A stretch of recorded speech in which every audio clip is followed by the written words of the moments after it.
Have you ever been caught off guard by someone's rudeness? Left standing there with no words, replaying the moment later and wishing you had responded differently?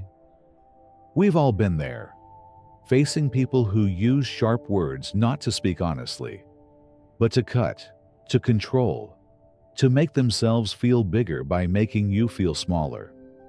They speak over you, dismiss you, and expect you to quietly take it. But what if you didn't? What if you could leave them speechless? Not by shouting back, but by staying composed, by choosing power in silence.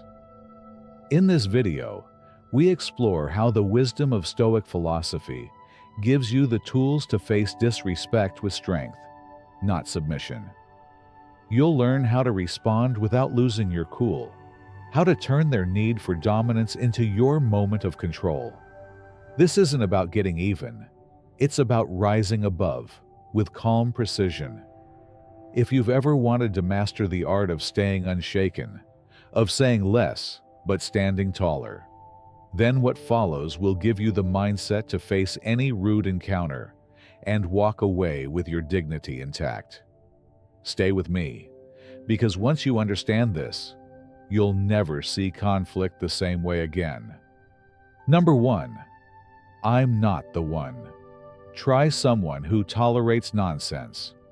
Have you ever encountered someone who wasn't confused or mistaken, just deliberately disrespectful? Someone who pushed your boundaries not out of misunderstanding, but to see how far they could go without you pushing back. I've been there. For a long time, I wore the mask of the peacekeeper, the one who stayed quiet, who swallowed the disrespect to keep the situation under control. I convinced myself that patience was strength, that enduring rudeness was the cost of keeping things smooth.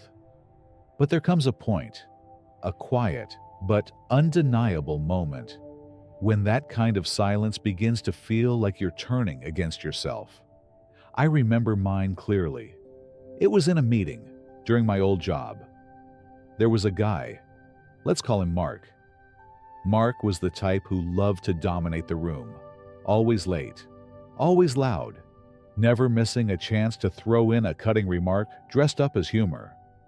I had worked tirelessly on a project, analyzing every detail, preparing every slide.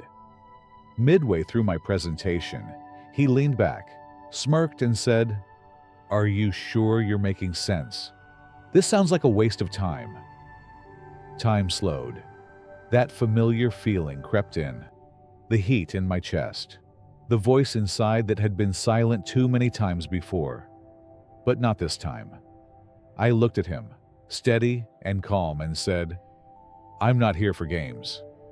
Find someone else for that." His expression shifted, and suddenly, the air changed.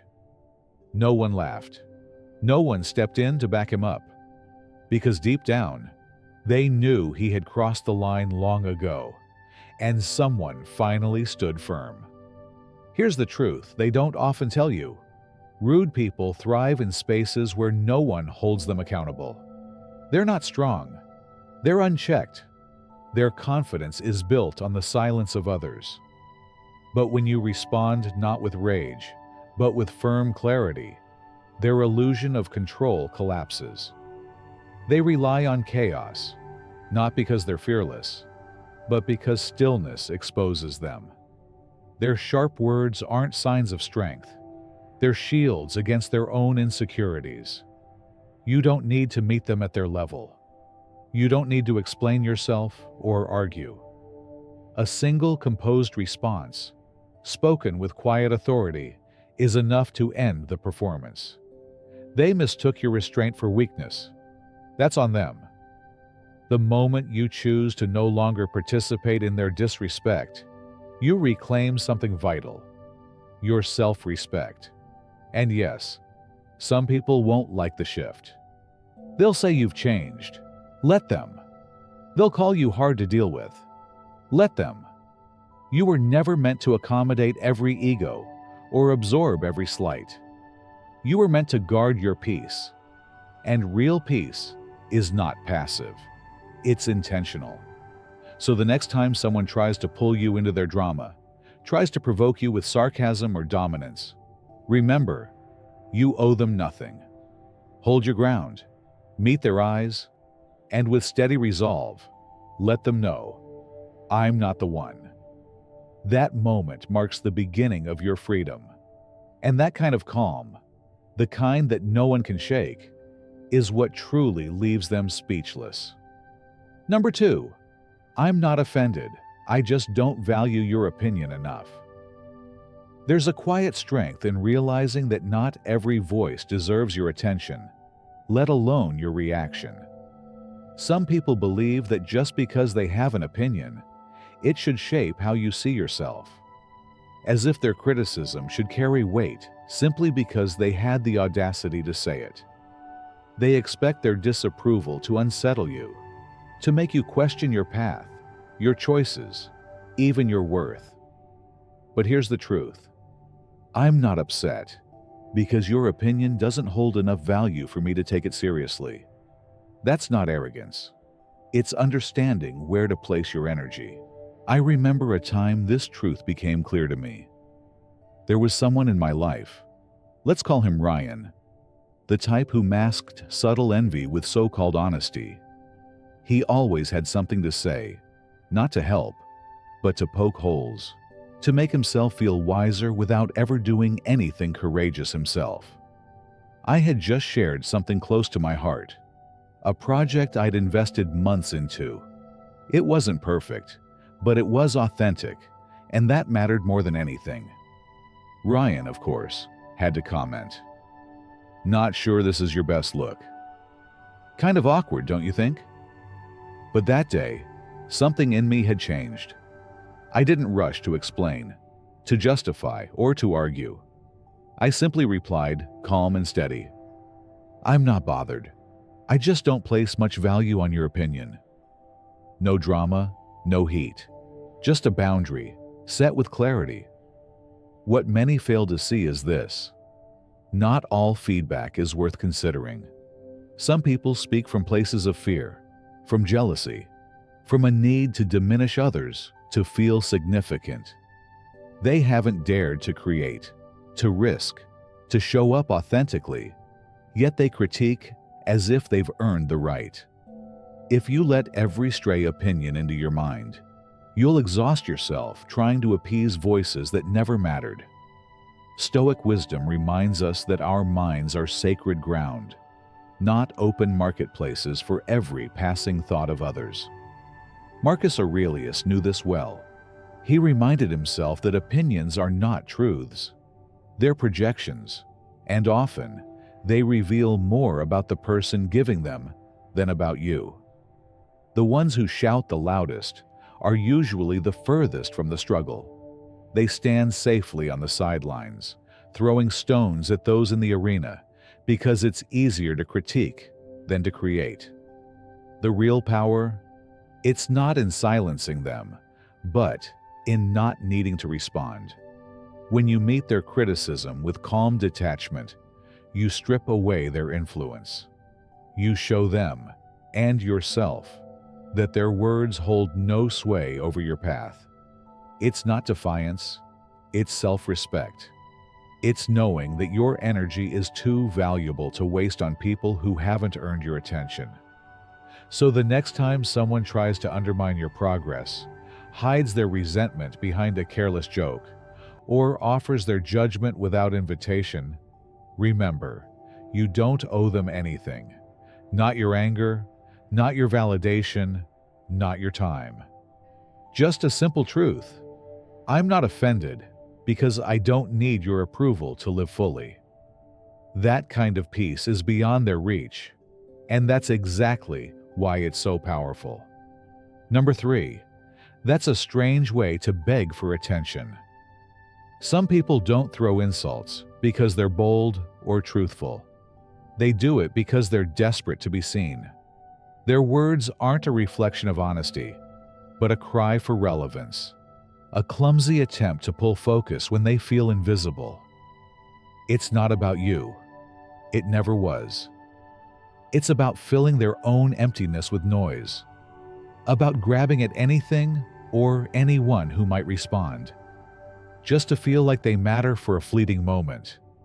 They walk into a room and immediately scan for something to tear down: your confidence, your work, your quiet strength, even your joy. They strike with sarcasm disguised as humor, hoping someone will laugh, will applaud, will validate their cruelty. But behind that forced grin, what you're witnessing is not power, but hunger. And often, the most effective way to deflate their act isn't with anger, it's with clarity. A simple, steady observation. That's a strange way to ask for attention. I remember a moment when this truth hit home. A casual get-together, the kind where people relax and just enjoy each other's company. Everything was light, easy, until Liam, the usual spotlight seeker, began his routine. Loud jokes, at others' expense, trying to dominate the room. Then, predictably, he turned to me. "Still chasing that little dream of yours? When are you going to get serious?" The version of me from the past might have felt the need to justify, to laugh along, or deflect. But that day was different. I looked at him, calm and composed, and said with a slight smile, "That's an odd way to ask for attention. Are you okay?" The energy shifted. Not uncomfortable, just honest. Because everyone finally saw what was really going on. It wasn't humor. It wasn't confidence. It was a need to be noticed, masked in mockery. Here's something Stoic philosophy teaches us. Those who belittle others are often the ones struggling most within. They need distractions because facing themselves is too heavy. They create chaos because stillness would reveal truths they aren't ready to face. And when you respond not with fury, but with gentle truth, it unsettles them. Not because you've hurt them, but because you've seen through them. People like this don't fear being called out. They fear being exposed. We live in a world where outrageous words are currency, where sarcasm is mistaken for strength. But many of these remarks are empty, meant only to provoke, not to engage. When you refuse to fuel their fire and instead offer a mirror, they have nowhere to hide. That's why this one line holds so much weight. That's a strange way to ask for attention. It doesn't attack. It reveals. It doesn't escalate. It settles. And for someone seeking a reaction, nothing is more disarming than your calm recognition of their need. You don't have to fight. You don't have to explain. You just have to see clearly and let them feel that clarity. So next time someone lobs a petty insult, trying to draw you into their performance, don't play along. Stay centered. Let your silence be strong, your words precise. Smile, tilt your head slightly, and say, "That's a strange way to ask for attention." Then watch how quickly the act falls apart. Number 4, every time you speak, it's a reminder to value silence. There's a certain kind of noise that doesn't come from the outside world. It comes from people who can't sit with stillness. People who speak not to share, but to dominate. Who fill the air with words, not because they have something meaningful to say, but because silence unsettles them. You've met them. The ones who jump into every conversation, who treat every pause like it's something broken that needs fixing. They speak loudly, confidently, but when you listen closely, there's not much there. Just a lot of sound chasing attention. And the more they talk, the more you begin to appreciate the rare power of quiet. It's strange, isn't it? Some people remind you, simply by opening their mouths, how valuable it is to know when to say nothing. I remember this vividly from a group I used to be part of. There was someone, let's call him Alex, who always had to be the loudest voice in the room, or the chat. It didn't matter what we were talking about. politics, life choices, ideas, even personal struggles. Alex had an opinion, and he wasn't shy about sharing it. But here's the thing. His opinions weren't grounded. They were borrowed, distorted, and often laced with negativity. He didn't join conversations to listen or learn. He used them to perform, to hold the floor. One day, he tried to assert himself on a topic he clearly didn't understand, speaking over others, pushing his view like it was fact. And instead of challenging him or getting caught in the usual back and forth, I just said, calmly and directly, "You know, every time you speak, it reminds me how valuable silence really is. No anger, no need to prove anything, just truth laid bare." The conversation stopped. Not because I shouted, but because I didn't need to. Here's something Stoicism teaches us. Real strength doesn't lie in constant speaking, but in knowing when to be silent. Some people fear quiet moments because in that stillness, they're left alone with themselves, with no one to impress, no noise to hide behind. That's why they fill the space, why they interrupt, why they speak louder and longer than necessary. But that isn't depth. It's fear wearing the mask of confidence. Silence, when chosen with intention, is not emptiness. It's discipline, it's clarity, and it speaks volumes about your self-possession. As the Stoics remind us, wisdom isn't shown in how much you say, but in how carefully you choose your words, and how freely you can walk away from the need to say anything at all. The loudest people are often the ones who know the least, who confuse dominance with respect, who believe being heard is the same as being right. But you don't have to meet them on their level. When someone tries to take over with empty certainty, you don't have to compete. Just look at them, steady and composed, and say, "Every time you speak, it reminds me why silence is so valuable." That sentence doesn't just stop the noise. It shifts the energy. It reclaims the conversation. It honors the meaning of words. And it shows everyone that true authority doesn't shout. It listens. It waits. It knows that restraint is not weakness. It's wisdom, quietly at work. Number 5. If you're trying to hurt my feelings, you'll have to try harder. Most of the time, when people hurl insults your way, it's not about honesty or even frustration. It's about power.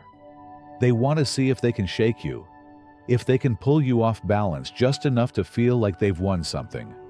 Their goal isn't truth, it's control. They crave a reaction, a wince, a retort, anything that shows you've handed them the keys to your emotions. But here's where the dynamic shifts. When you offer them nothing, no flinch, no anger, not even a hint that they've touched you, that's when they realize they've failed. And the simplest, most disarming way to make that clear: a calm, steady, "If you're trying to hurt me, you'll need to do better than that." That's not pride. That's emotional freedom. The kind you earn by outgrowing the version of yourself that once took every careless word as truth.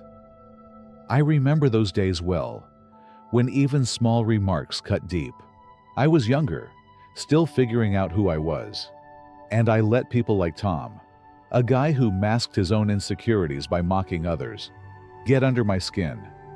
I'll never forget the time he laughed at my goals, saying, "You really think you're going to make something of yourself?" I didn't argue, but his words stuck. For weeks, I questioned everything. But here's the thing. Life doesn't teach you resilience through comfort.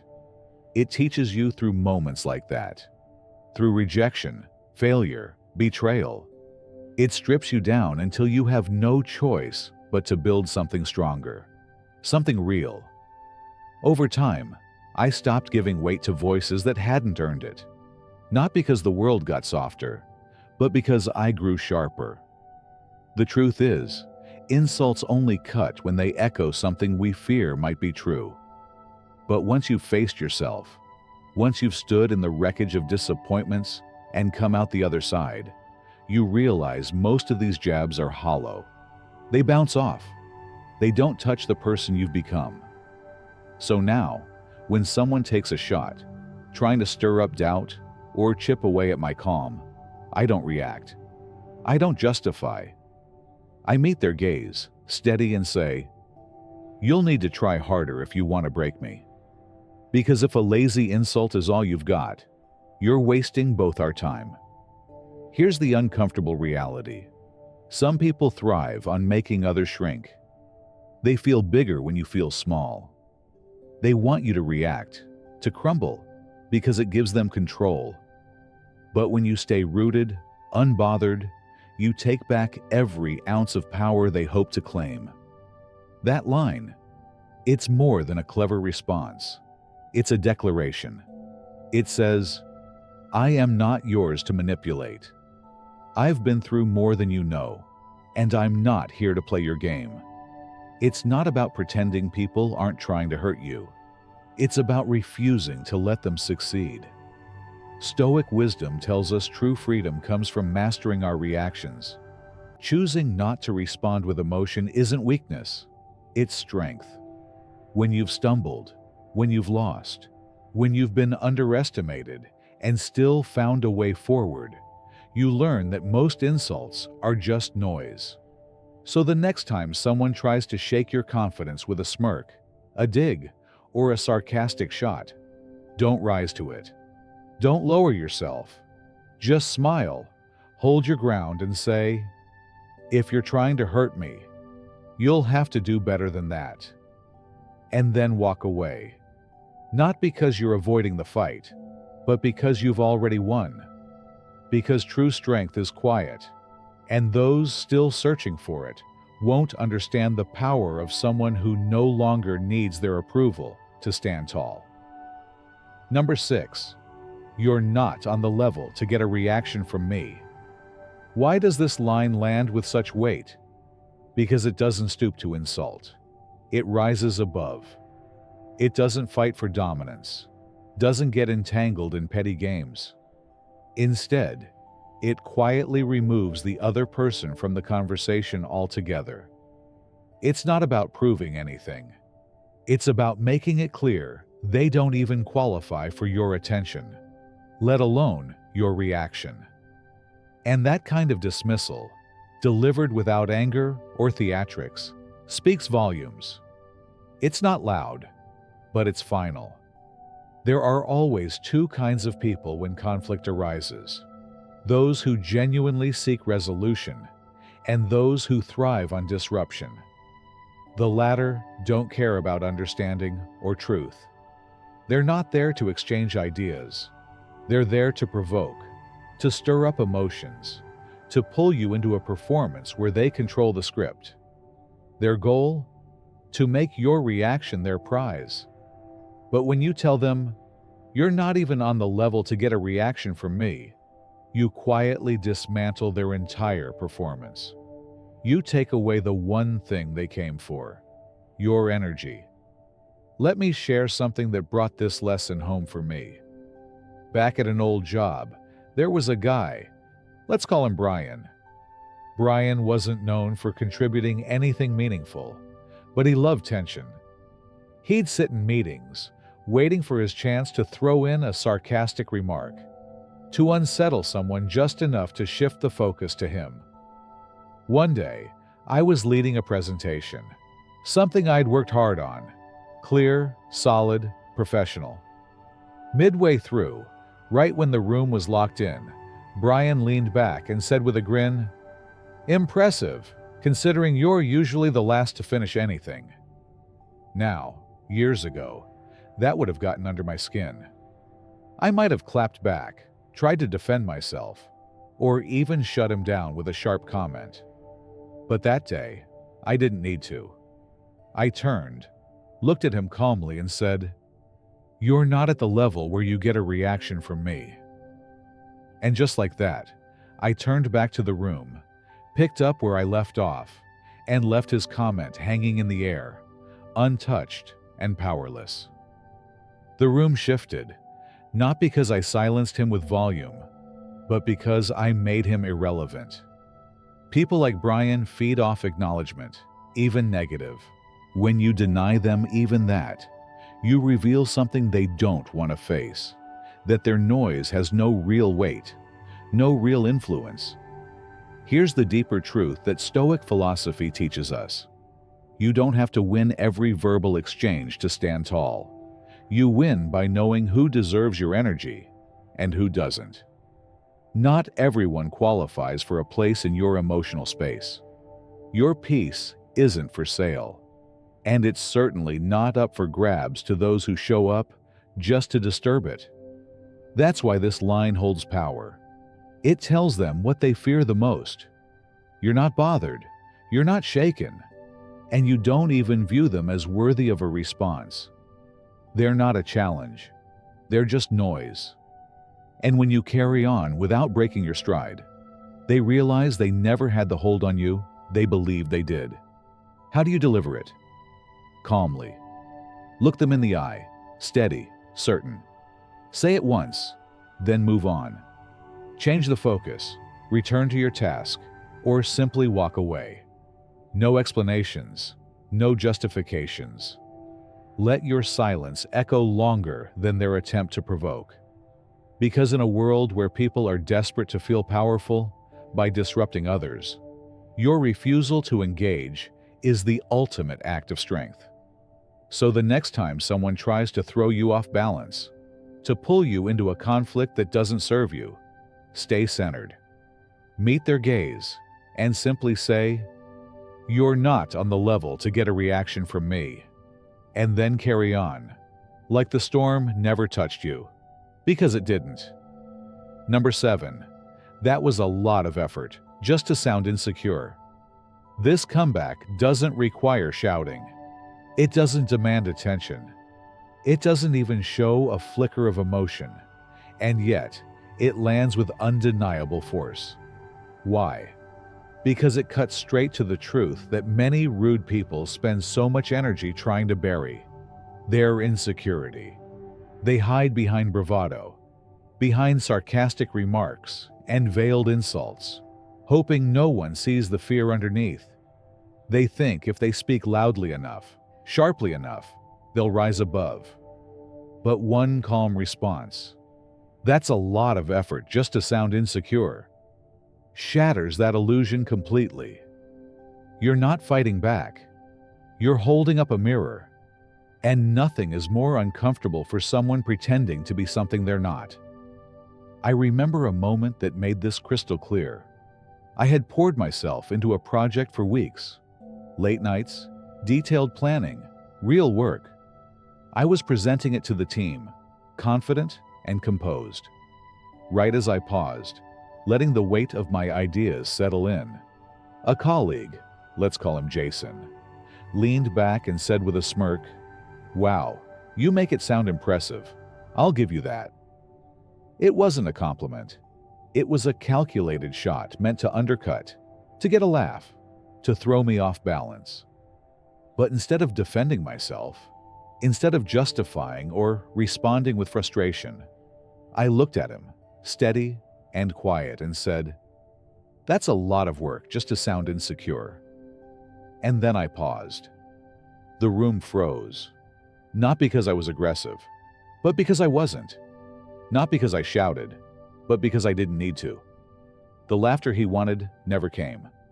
What came instead was silence, his and everyone else's.